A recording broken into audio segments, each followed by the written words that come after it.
Am I on? I have no idea. Oh man, that was rough. Just waiting for 9:30 so I could start this.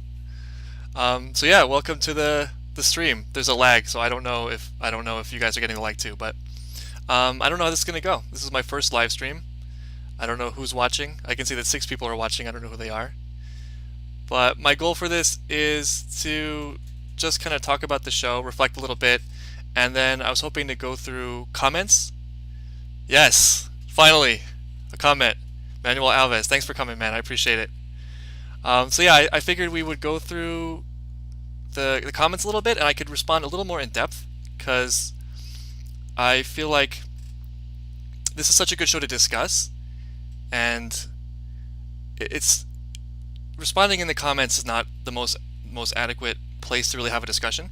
So I was hoping to do it a little bit more live. It's a little bit nerve-wracking, but yeah, hopefully we can turn this into an interesting discussion. And if you're not that familiar with the show, we can just talk about the concepts in general. I think there are a lot of really cool concepts to explore in the show, like the meaning of life and reflecting on your impermanence and taking action. There's so many good things. Um, yeah, oh yeah, one thing I got to say about this is I don't want to represent this as like me being some kind of philosophical expert or me knowing a lot about philosophy or even knowing a lot about the show.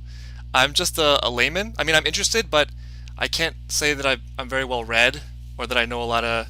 Oh, what's up, everyone? Your comments are a little bit delayed, so sorry if it takes me a while to respond. But I appreciate you guys for coming. Yeah, I'm just a layman. I don't know much about philosophy really. When I watched the show, I didn't expect anything like what it was. I thought it would just be a fun, kind of zany cartoon. Uh, but the reactions that I had in the show were my real reactions. Like I really felt what I said. I didn't always agree with myself later. Like looking back at it, I didn't always like what I had to say about it, and often found what I said was probably wrong or incorrect or not the total way to think about it.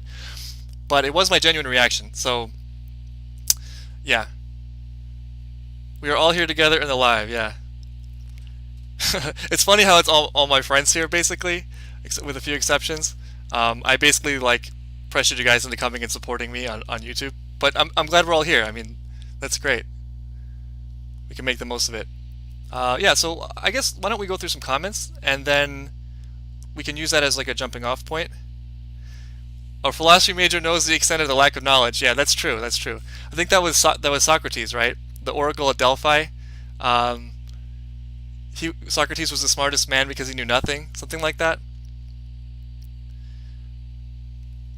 I gotta say this is super weird. That I'm having a lot of trouble doing this because I'm talking to silence and my own face.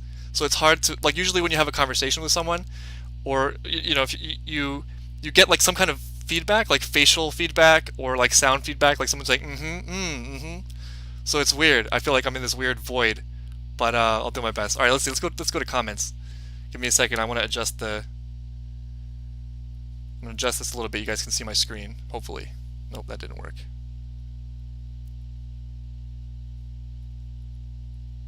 Yeah, there we go. Okay. You can see my screen and maybe my bank account information. Steal my Bitcoin. All right, let's go to YouTube Studio.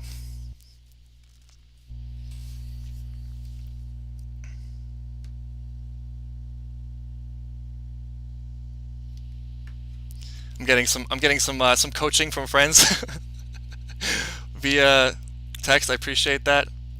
All right, I don't really know where to begin, but let's just start at the top, I guess. Mark Rodeo says the Buddhist ideas. Can you guys see this? You guys can see the comments, right? All right. So first we got the Buddhist ideas of reality can be a little hard to understand. Everything exists in a duality of both existence and non-existence in equal measure. A lot of people miss this part and think it's suggesting nihilism, but not at all. The Buddha only reached enlightenment when he stopped his fast and ate a bit of rice. Our bodies in this world are the tools consciousness created to awaken itself. He preached that suffering comes from attachment, but for us to joyfully participate in the sorrows of the world. To not identify with suffering, just allow yourself to feel it. Or as Christians say, in the world, not of it. All right, so this is a great comment. I really love this. This is from the reaction from episode 5, which was by far the episode that I think people had the strongest disagreement with me on. I think I had the strongest gut reaction to this episode, partly because of the guest and maybe the way he said it, but also because of my own experience and common things I've heard uh, relating to the idea that we don't exist and that we're all beings of energy and things like that. Um, but yeah, I should make it clear that when I reacted negatively to this episode, I should say that it's not necessarily to the guy himself. I think that after reflecting on it later on, I realized that it's not really fair to judge his argument because it was probably a much longer conversation done in a podcast, and then it was edited down, first of all, and secondly, it had to conform to the cartoon because I think that they probably scripted the animation first. That's my guess, and then they came up with a topic, and then they tried to combine the two into an episode. So I don't want to make it sound like I'm against this guy necessarily. I forgot his name. I'm sure that if we had a conversation, that we'd probably agree way more than we disagree. I just think I'm a little bit wary of the whole thing of like we are energy for a couple reasons. One, I think that if your goal, or at least my goal, is to try to really see things honestly, be an open person and learn from various sources, like learn from experience and learn from teachers and learn from even TV or whatever, but to learn honestly and to not take things too dogmatically, not to take things just someone's word. And I think that a lot of times certain religions, spiritualities, they are really useful as tools for growth, but I see that a lot of people, and myself as well, it's easy to get caught up in that teaching itself and miss the bigger picture. So I think some people reacted really negatively to what I was saying because they felt like I was anti-Buddhism or something like that. It's not really the case. I'm personally wary of falling into the pitfall of believing that the tool to the growth is the growth itself, and that's something that exists in all areas of life, not just spirituality. Sorry, I've got to catch up on some comments. Programmers, you did amazing reactions. Thank you, man. I appreciate it. It was all genuine. That was my real reaction to it. The show affected me very strongly. I loved it a lot. Yeah, boy, Zeus says, where are you from, broski? I'm originally from the Bronx, but I have lived the last 5 or 6 years in various Asian countries. I lived in Korea. I lived in China. Now I'm in upstate New York until coronavirus hopefully blows over. Then I'm going to go to Japan, I think. To smoke a bowl or not to smoke a bowl? I mean, if you got to ask, just do it. Why not? So I understand they scripted added certain parts later, like zombies, but they are just having the conversation naturally. Yeah, I think it was a podcast. My guess is that they had the basic concept of the animation first, then they kind of had a podcast around that, and then they edited them together to fit. That's my best understanding of it. Bronx all day. That's right. I'm gonna embarrass myself by doing the BX. Where was I? I just completely got sidetracked. It's hard to do both, like comments and talk about the show. What was I saying? Where was I? Yeah, okay, so first of all, I think you don't want to confuse the goal, the tool for the goal. You don't want to confuse the teaching for the wisdom, right? That's one thing that I thought about later after watching episode 5. Not saying that he did that necessarily, but it's just like a personal thing that I'm guarded against doing.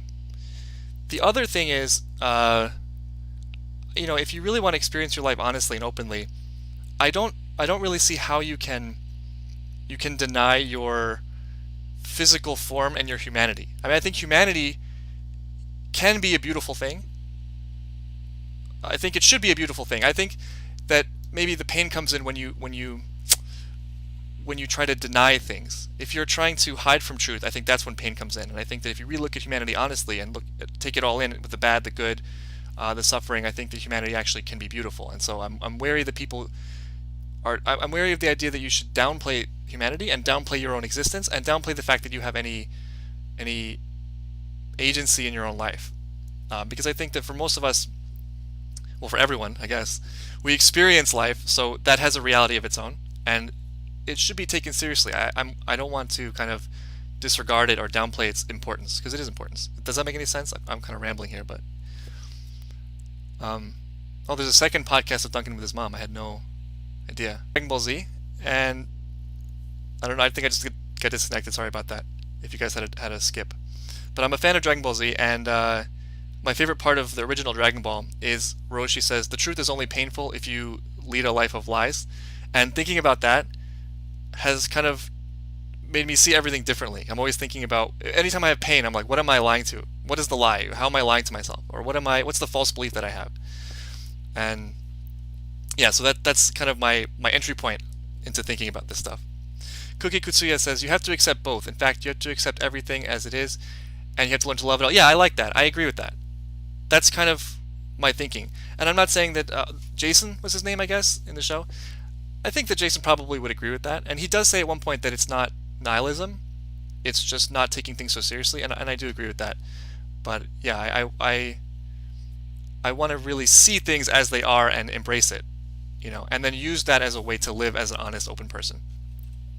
Sorry, so I read that comment. I didn't even respond to it. I just used it to talk about what I wanted to talk about. But I really like the metaphor of the Buddha, or the story of the Buddha only reaching enlightenment when he ate a bit of rice. I had never heard that before, but that's a really nice image. Cameron Crower says, I don't think you need to deny the reality of existence to also acknowledge the ethereal realms. Yeah, I think that's true. I think that's true too. I think that you can think about the ethereal realms conceptually. But for me, I almost feel like when I made this episode, my reaction was it is real. I think I said it is real. It's the most real, and I didn't explain that well at all, or I didn't explain it at all. But what I meant by that was it depends what you mean by reality, right? There's different levels of reality, different ways of thinking about reality. One way is like this super conceptual, objective way, and another is experiential. Right? Like we experience certain things, and so that does have a reality on that level. I think a lot of it's hard to have this argument or hard to have this conversation because what a lot of people do is they kind of change the lens. Like everyone's talking about the same thing, but people either zoom way out or zoom way in, and it's hard to really talk on equal terms about this kind of thing without doing that. But anyway, I think that because we live and we experience life, that has its own kind of reality, and in some ways, it's more real to me than the concept because I have to live that. I have to live the human life. So, Tatakai Nuku says, I don't think accepting the truth ends the pain. There will always be pain, but I think healing only begins with the truth. Yeah, that makes sense. You can't escape pain. But I think that pain gets exacerbated if you're stuck in a certain way of thinking and you can't get out of that. That makes things more painful because it also prevents you from finding a solution.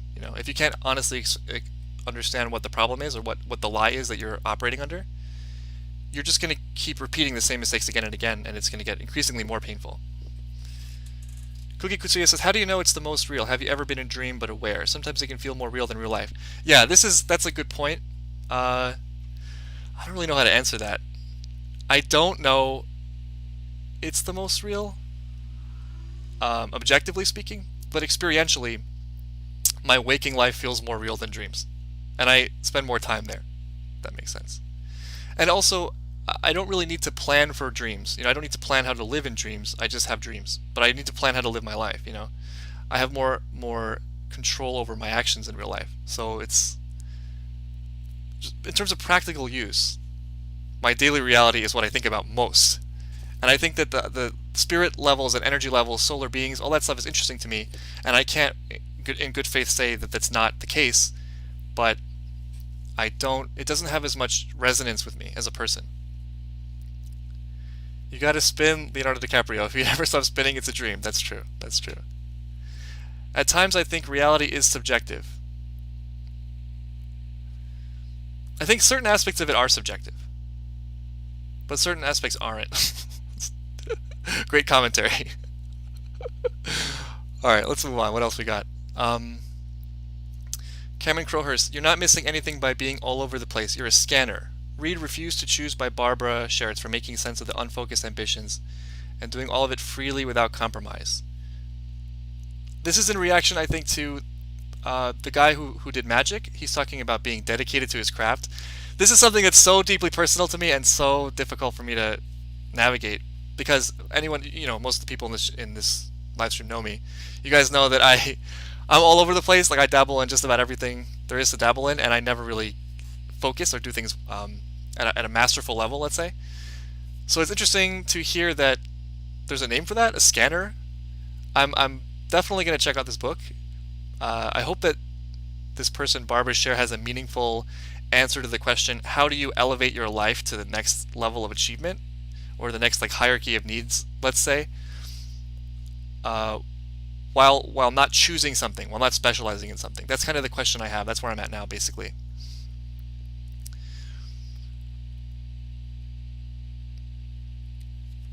Mark Rodeo says, in Buddhism, it's the idea that there are infinite lenses you can look through that means that nothing is any one thing and therefore nothing. Yeah. That's interesting. I gotta think about that.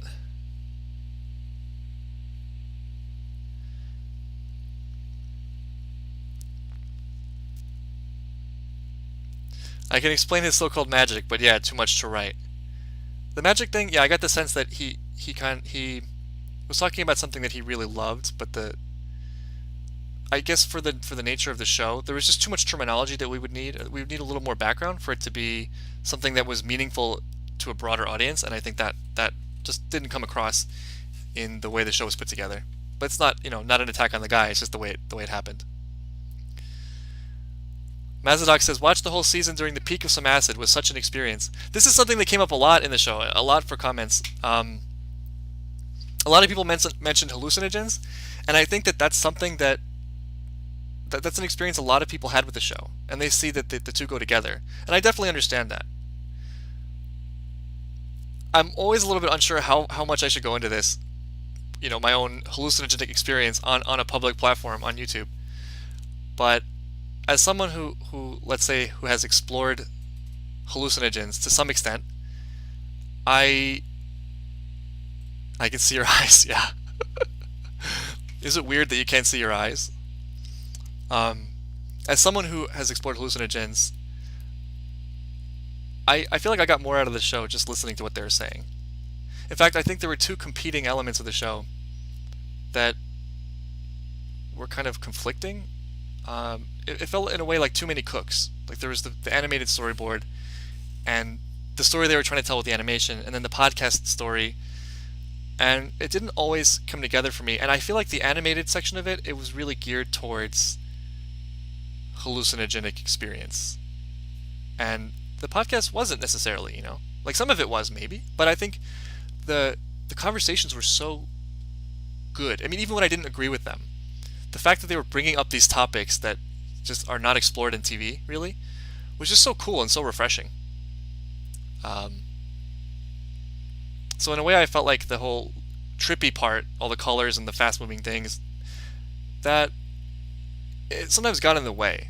I'm interested, people commented, like, I watched this whole thing on acid, and I watched this whole thing after smoking a bowl or whatever, and my question was always, what was the experience like? And that may have sounded like I was trying to make fun of them or something, but I actually wanted to know. I want to know how would that changed the experience. That would be like if you guys have had the experience watching it on shrooms. Someone just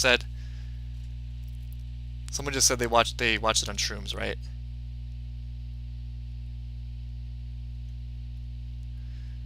I want to know what that experience was like. Yeah, Ryan says, personally, I'd lose my shit.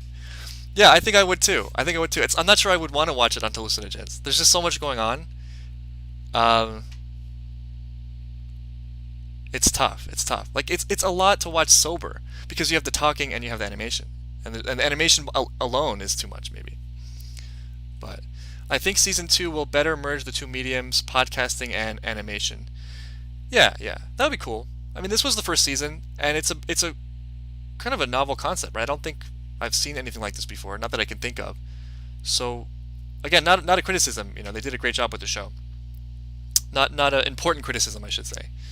So yeah, they're finding their space. I think it's the last episode is really what made the show come to life. That was the perfect use of the kind of third wall, the breaking of the fourth wall. I mean, medium. That was a podcast, but a show, and it was real. on so many levels. That's where the show really shone. So hopefully, if they can find a way to have more of those kinds of episodes, where it kind of links the real and the fiction, the animation, I'm all for that. I mean, I'm gonna watch season 2 no matter what because I love the show. It's great. But sorry, I'm catching up on comments. I guess shrooms are a gamble. I prefer to be outdoors. Yeah. No season 2, bro. How do you know? How do you know there's no season 2? Jay Hayes says, I really like the animation. For me, they kind of kept me in my chair, so to speak. I wanted to explore the world they were in, even though that meant the conversation got lost in the background. Yeah, the animation was good. It was good.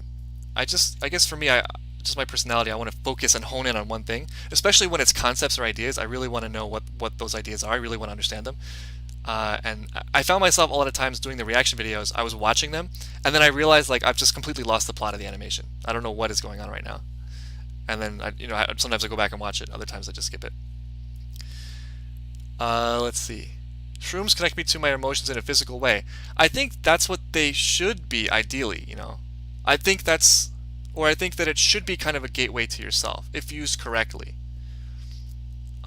Not to judge anyone who does hallucinogens recreationally. I mean, that's fine. I've done that too. But I think getting into it more, the more you do it, the more you kind of see it as kind of a tool to create space for yourself to understand yourself, or to think openly, or kind of like break mental walls. That's my experience anyway. It's funny people who watch the reaction series, they all assume I have no experience with hallucinogens. I don't know, like just the way I come across on TV maybe, or on YouTube. They just think that I have no idea what I'm talking about. There was someone who commented like, you have no idea what you're talking about. You need to experience DMT or shrooms. And I said, how do you know I haven't? And his response was like, because if you did, you would think this way, or something like that. I don't know. It's so presumptuous. Let's see, catching up. Anthony says, what's the next series review? The Undertaker's The Last Ride is on episode 2. Am I going to go into the WWE route? I don't know. That's an option. That is a thing I could do. That'd be fun. I think the animation does help in a way. I'm not a podcast kind of guy. If I listened to one, I wouldn't be entirely focused on it. Yeah, I think that's great. If you can do both at the same time, I think if you can do both the animation and the podcast thing at the same time, that's great. That's how probably they intended it. I took 5 grams of shrooms and got 3 episodes in, and the animation was overwhelming. Yeah, that's about what I'd expect. That's what I think. That's what I think. You people taking heroic doses of shrooms. You are brave souls. That's definitely right.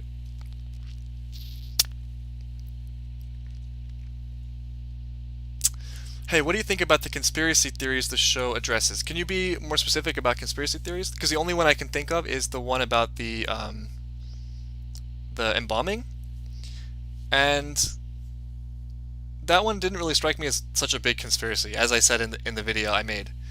I think it would be a conspiracy if it actually was harmful, or that people didn't know what they were getting when they hired these services. But honestly, I think people just don't really care. They just want someone to come and take care of it, and these things are done in a package deal. So they come, they make sure the body doesn't decay, and probably they also do like the coffin and the burial and all that stuff. My gut sense at the beginning of that episode, just from the very beginning, was I think she's talking about this like she just doesn't like things that are profit oriented. And sure enough, towards the end, she starts talking about how it's like a capitalist thing and how they're just doing this for profit. And the point of this podcast is not to get into the virtues of capitalism or any kind of economic system. But I think that if you're going to talk about something, then separate issues, right? That's kind of a different issue. Is something okay if it's for profit, versus what is the actual utility of just doing these services? A friend also pointed out to me that the way she was speaking was a little bit assumptive about how people should process death. Everyone processes death differently. It's not for anyone to say how one should process death, and I kind of agree with that. In hindsight, I think that everyone's experience is their own, especially with something as primal and serious and heavy as death. It's not really for anyone to say how to process it. If a loved one dies. So I think that's a fair criticism of what she was saying. Were there any other conspiracy theories you wanted to go over?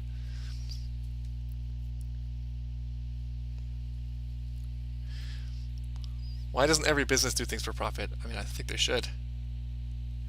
Yeah, Taco Bell, and they're running a charity. It's for the good of mankind, the good of all. That's why it's so cheap. Yeah, I'm all over the place. If those external things are so necessary for the show, doesn't that point to something missing? That's a really interesting point.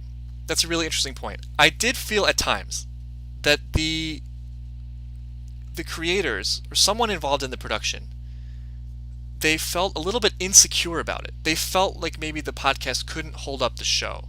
This is just my gut feeling. At certain point, not the whole show, but at certain moments of the show, I felt like we really didn't need this here. Like for example, there's a part I think in episode 7 when they're talking about bracing death. One of the many times they talk about that, and there's like a poop joke. And my reaction to that was my actual reaction, which was that necessary? Like, do we need a poop joke here? It's almost like there's someone in the background in the directing team thinking, this is a cartoon, we got to make it zany for people. There were moments like that really didn't work, and I think that if they just were a little bit more secure in what they're making, and a little more calm and a little more about the message and the ideas, that would make the show way better, way better. And there are definitely moments like that. That's why I think that too. That's why there's certain moments of the show that really resonated with me, particularly the meditation episode. That was so nice because there's nothing going on, and that guy was speaking, and he was speaking from his soul. Create space, spaciousness, right? I love that because I'm like, that's true. I need spaciousness in my life. I need to think about these things. I need to be slower and more patient and open my mind and let distractions go. And at that moment, I think in the scene there was not much going on. And they really let that moment be what it was, which was a moment about reflection and meditation and space. And I really felt that. So I think having more security in themselves, in what they're doing, would fix it. It would make it a lot better. It would elevate it to the next level. Jay Hayes, I have ADD, so I literally can't listen to a podcast unless I'm doing something else. Lol, that's probably why I got the kind of experience. I see. Yeah, I mean, some people, I guess everyone's experience is different, right? For some people, the visuals are a supplement. That's what they should be. I think when the show's done well, it does supplement the message. The question, I think, if I'm being super nitpicky and critical of it, the challenge for them would be to always have that be the case. Sorry, I gotta catch up here. Why is Taoism... Cookie Kutsuya wrote Taoism and YouTube flagged that. I guess Taoism is a dirty word for YouTube. They're not allowed to talk about Taoism. That was weird. Yeah, Taoism. It's good stuff. Oh, Winking's here. What's up, man? I don't think she was talking about the business model of embalming as a solely negative thing. It was just the truth of the matter.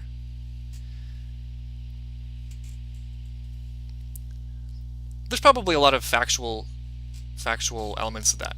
I'm sure she could be right. I didn't research it at all. I'll give her the benefit of the doubt that that's actually what happened during the Civil War, that people wanted to embalm bodies. But I think what's not factual is her negative, the way she's implying it's a negative thing. Like using the word conspiracy implies that it's a plot at someone's expense, and I'm not sure that that's the case today. That might have been the case in the past, but I think that the way that industry exists now, there's probably an element of that. I mean, there's an element of that in a lot of business, but I think for the most part, it is a service that we've kind of accepted as a society, and probably serves a vital function, or serves a function at least that people want. And I think that's the evidence of that is the fact that it's been however long it's been that we've done that, and that people are willing to do it. I don't think it's like a super big lie. That's why I think it's more than just a factual thing, and partly her bringing her own preconceptions into the issue. I think that everyone on this show believes what they're saying and want to explain it in a way others will understand. I feel like you confuse intent to change a mind with just explaining viewpoints. Yeah, it is fair. I mean, especially in my reaction videos, I wasn't always fair to them. Like I said earlier, the thing that I was doing is I was just saying like what first came to my mind. I don't even agree necessarily with myself a lot about what they were or what I said in reaction to them. And again, to give more credit to them, it's an edited version of a very long conversation. So of course it's not going to be the most compelling case. So censure on everything to do with thinking. Yeah, you got to watch out, man. Taoism's dangerous. Once people start accepting the Tao, it's over. for YouTube, I guess. I appreciate you still talk about and try to understand it regardless. Thank you. That means a lot to me. Um, my goal is not to like be super nitpicky and uh, blast the speakers themselves for what they're saying. It's just really solely my reaction to what they're saying, and I think that's the benefit of the show, right? Is you don't get to talk about these things very often. You don't get to talk about these things in public, or or to have a forum for really heavy conversations. So it's just, I see it as a way to jump off. It's a jump off point. Let's talk about death. Let's talk about I don't know, the nature of existence and solar bodies. How often do you get that? So like I like to direct my comments not at the people themselves who said it, not to say if they're right or wrong, but rather to focus more on the issues and see if there's anything we can extract. That's something I've learned about. That's something. It's a thesis I've kind of been developing doing this reaction channel. I didn't expect it, but I guess it's something that's kind of been in the back of my mind for a while. That's come to the forefront, and I've been able to articulate it a little bit. Is I never really understood why TV and movie and media and video games, for that matter, were so meaningful to me. And I realized is that they contain meaning. I think what people are doing, or what I try to do unconsciously, is you watch something and you're extracting meaning. You're taking something in life and putting it into a bite-sized consumable media form. And if it's good, if it's artful, you're capturing life in a bottle a little bit, and you can take that essence and you can directly consume it. That's a weird metaphor, and you can use it and extrapolate it into your life. And I think that Midnight Gospel is one of the greatest things I ever watched for that, because it's just so much essence you can just take from that and think about, and how do I apply this to my life? I'm already seeing differences in my life already, just in the last week or so, having watched the show and reacting to it and thinking about it a little more in depth than I might have otherwise. I'm already just thinking in totally new ways about just everything.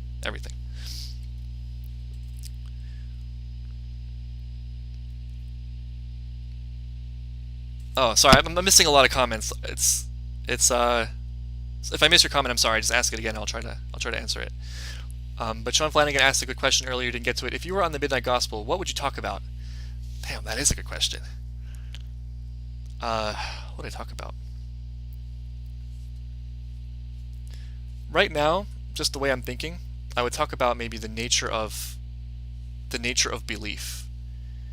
It's related to something I was saying earlier about how I think people they forget the goal, they forget they're aiming for truth, and instead they focus only on the thing, the tool, right? I see this applied a lot. I especially see this applied right now politically, because I feel like it's very hard to have an open discussion anymore about anything. And I consider myself apolitical, just because I feel like people are too entrenched in whatever, in a party. They kind of adopt their own. They just adopt part and parcel what a group has told them to do. There's no room for questioning. It's like it's so binary. The goal has been lost, which is like surviving as a society. Right? It's more about like winning a fight now, and so I feel a little bit like alienated in that way. It's really hard to have meaningful discussions about things because people focus so much on titles than forgetting goal. Does that make sense? Well, hopefully if I go on Midnight Gospel, I could do a better job articulating it than I just did. If season 2 were to have an overarching plot, what would you want it to be about? I'll take whatever they give me. I don't know. I like where it's going. I think anything that meaningfully explores like living and being a decent human being, seeing things in new ways, anything that can be useful in extracting value. Extracting value that can be applied. Midnight Gospel season 1 was so useful in that way, just thinking about myself, and what I want to do, and the way I was thinking about my. I mean, I'll give you an example, right? I think one of the most immediately beneficial episodes for me was episode 6, which is the meditation episode, because he's like, create space, and give yourself a chance to breathe, and you'll see things differently. That was overwhelming, because at that point, for the last couple months, I've basically been stuck in this room, and I I have a part-time job, but I'm waiting for it to get started. And my plans to go to Japan, I was supposed to go to Japan last month. That was canceled because of Corona. And so basically, I took all the energy I had, all the vitality I had for life, and I poured it into YouTube. And I kind of got stuck in it. I got so stuck in YouTube that I was obsessing over it, and I couldn't breathe, you know. And I'm still not gonna lie, I'm still doing that. Like nothing has changed. But in the moments, in certain moments, I'm like, wait a minute, like this moment is just one moment in a long period of time. You know, I plan to live at least a while longer. And just feeling that made me so excited for all the things that are to come, you know. And just seeing YouTube as one piece of like a long, like rich, full life was so nice. I just felt like so liberated. You know, that's what I mean by like extracting value. Like I got that. I really digested it, and it like hit me, you know. So that was cool. That was cool. So anything they do that along the same lines, I'm game for. I'll watch it, you know. Why not? All right, so I got to catch up a little bit. Do you think the popularity of this show will make an impact on our society, even given the very esoteric nature of it? I just wonder how many people will not be able to digest what's being discussed. I hope so. I think that it's true that a lot of these concepts probably are uncomfortable and people don't really want to go over them. But I think even just having the concept that these are things to talk about is a start. You know, like you got to start somewhere. So just having this in front of you, you know, having this as something that you watch, it'll be there. At least you've been introduced to it. You've been primed for it, you know. Like I have the experience, I'm sure a lot of you guys have this experience too, where someone will say something to you and for you it's completely like just out of control radical. You're like, what is wrong with you? How could you possibly entertain that idea? And then 2 weeks later you're like, you know, maybe there's something to that. I think that's just part of adopting new ideas and considering things differently.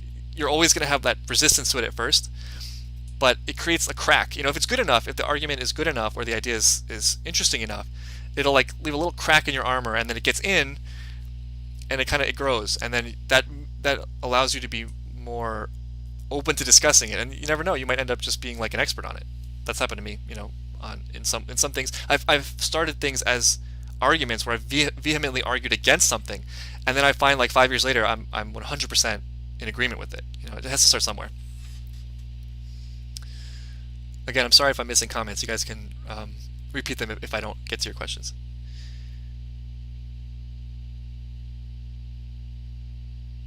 People don't wax poetic. They tend to want to be right. That's often true. Yeah, I think that a lot of discussion is about kind of reinforcing the views you already have. It's almost a way of like self-comfort, right? It's like this is your worldview, and you need a worldview. You need a worldview to be able to operate. How do you operate without guidelines, right? And so it's scary when your worldview is under attack, because that means you have to you're lost. You have to remap your terrain, and that's very terrifying. And I think that's why there's so much resistance to get to new ideas.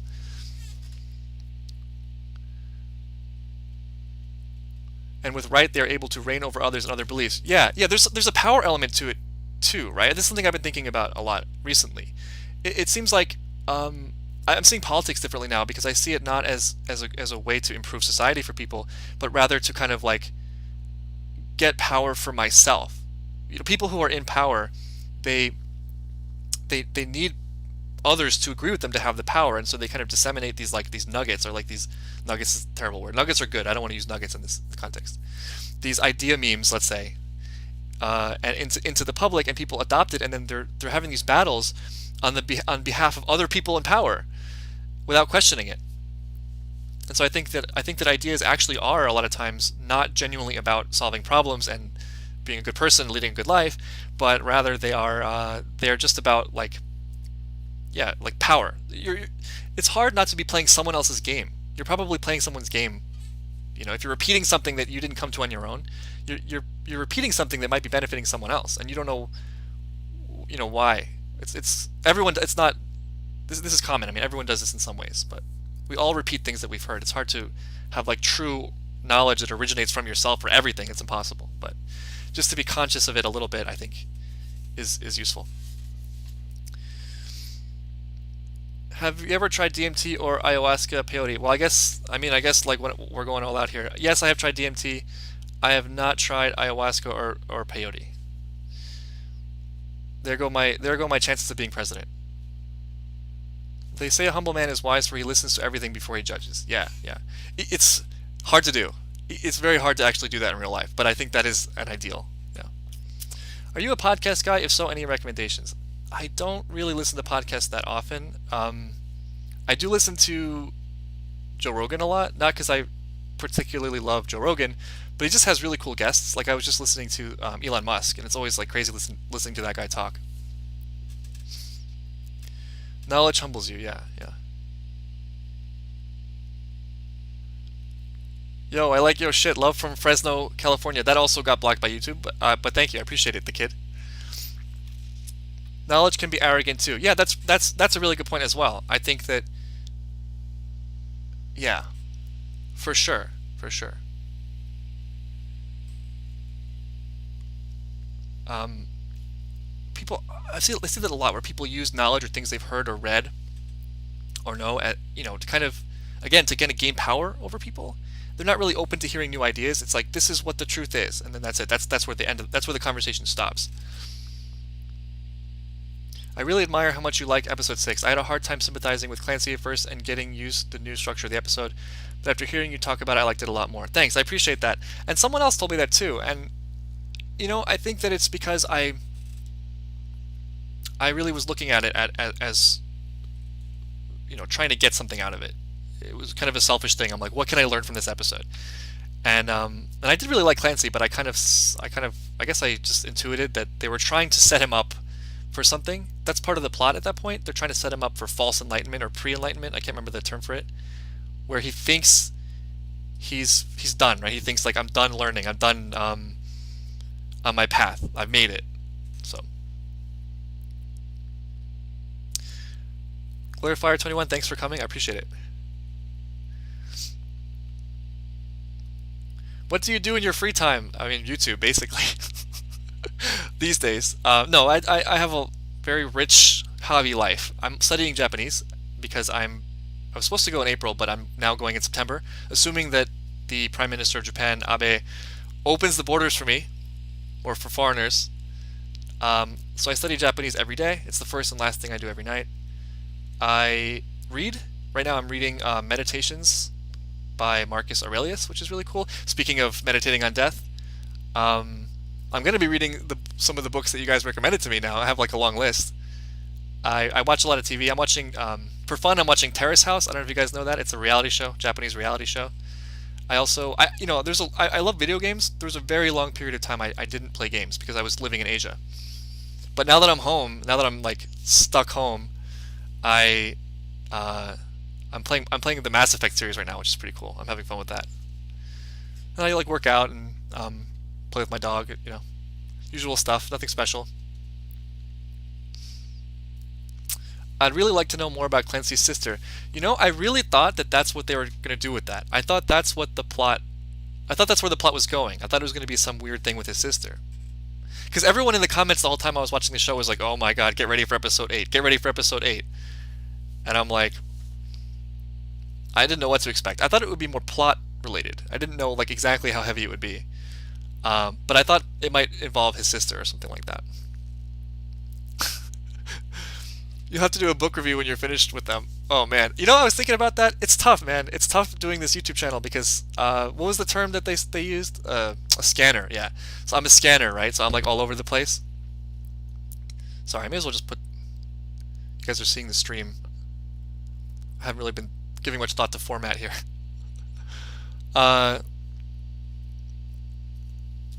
Yeah, what was I saying? Yeah, I'm all over the place. I'm losing my train of thought while talking about being all over the place. I completely forgot what I was saying. Sorry. What was I talking about? Oh yeah, YouTube. So I've changed this YouTube channel's theme. I don't know how many times. I mean, the name's changed like 3 or 4 times. The content has changed. It keeps changing. I've done basically everything there is to do. And I like doing the React thing, but it still doesn't feel completely right. And I'm always looking for new things to try. And part of what I've been thinking about while watching the show is in relation to YouTube, since I think about YouTube a lot. is like, how can I use it to be really authentic and honest? How can it really be a reflection of myself in a way that is also successful? Because I'd be lying if I said I don't want my YouTube channel to do well, right? Um, so how can I do something on YouTube that's useful and also successful and also honest and true to myself? It's really challenging to think about, and I'm kind of like thinking about it while doing it, which is it's weird. I should have figured this all out way before I started YouTube, but here we are. I'm like in the middle of it, kind of adapting on the fly. But yeah, I mean, book review. If that's what it comes down to, I'd love to do a book review. Why not? I could talk about meditations. Uh, yeah, that's part of the struggle. But that's why the meditation helped me. One of the reasons why it helped me is because I'm thinking like YouTube can just be part of my life, for the duration of my life, basically. There's no rush. It could just be like a chronicle. It could be me sharing what I want to share and trying to give something valuable. I don't know. I don't know.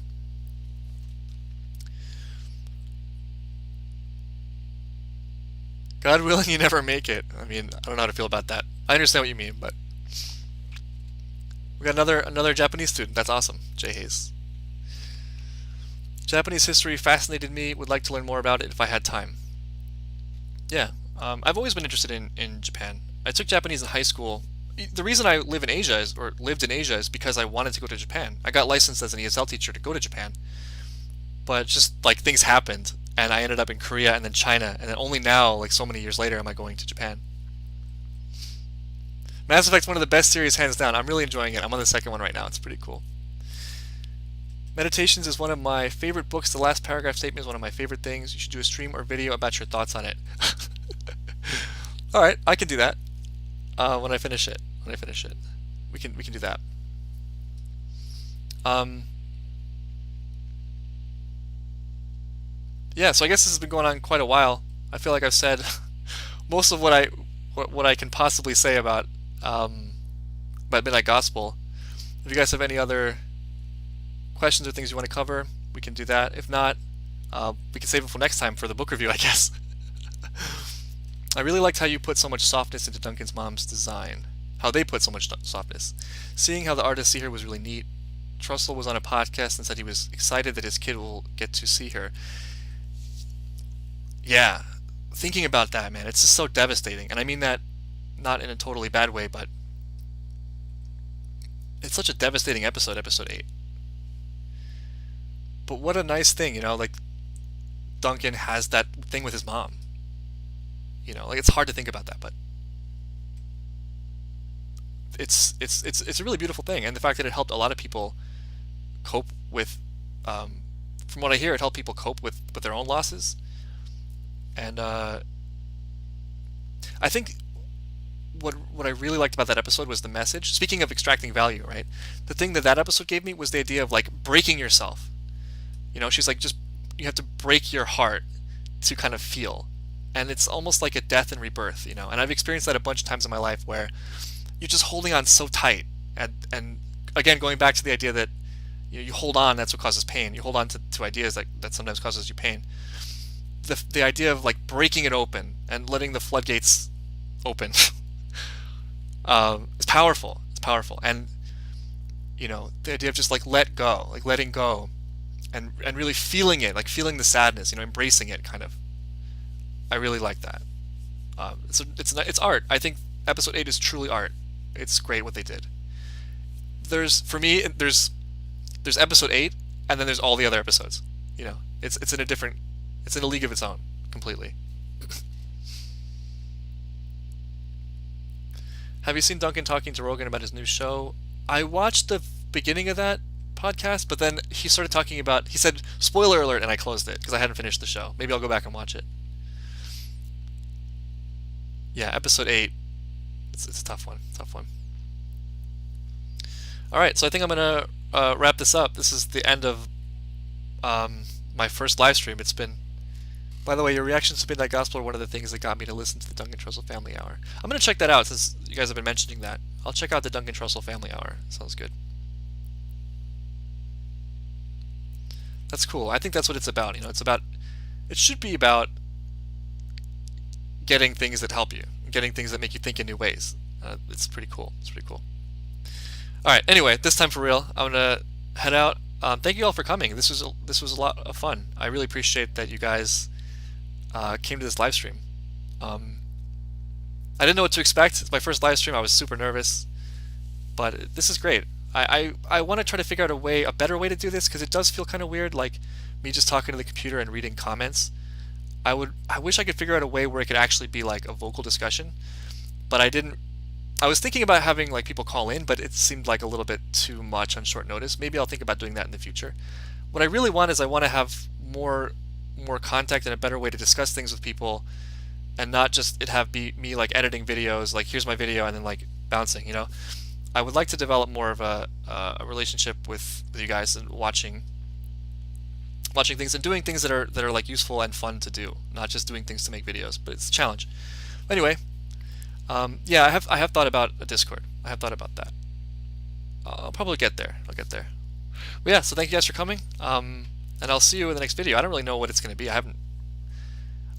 A bunch of people have made recommendations and I've written them down, and so I'll probably just go through them. And if I feel like there's some utility to posting them, I'll post them. But yeah, we'll see. Anyway, thanks guys. I had a lot of fun. Thanks for all your feedback and your comments and everything. And it's been really fun. I appreciate it. See you guys.